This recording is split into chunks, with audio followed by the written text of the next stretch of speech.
Vice at Aura nagkakahawaan ng ugali. Talagang natawa kami sa isang video na napanood namin. Kung saan pinangangaralan ni Vice ganda ang alagang si Aura Bigela.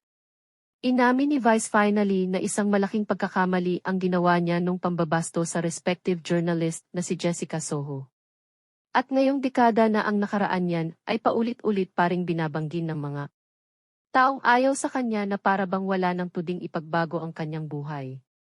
Yun ay hindi simpleng pagkakamali.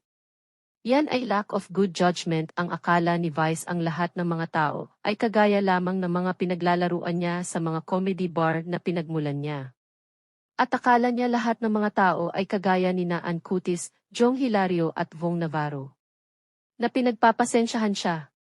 Hindi niya naisip na ibga ang personalidad ni Jessica. Na iginagalang na hindi lamang sa industry ang ginagalawan niya. Ganun ang status ng tao, tapos babastusin mo. Makakapagpatawa ka lamang nga ilang libong tao sa Araneta Coliseum.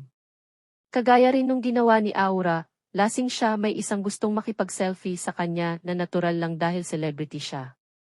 Maari niyang tanggihan yun kung ayaw niya at walang makakapilit sa kanya. Pero di umano'y pinilit mo yung tao na maghubad sa harap mo para pumayag kang makipag-live.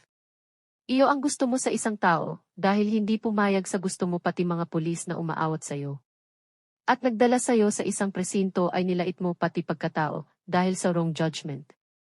At pinaniwala mong si Aura Brigela ka, at bida ka sa paningin ng tao. This is a case of having too much. Hindi nila nabalance ang katayuan nila, hindi nila naisip na kailangan respeto na ibigay sa kapwa nila tao, basta ginawa nila ang yung sa palagay nila ay tama na hindi mo na pinag-isipan.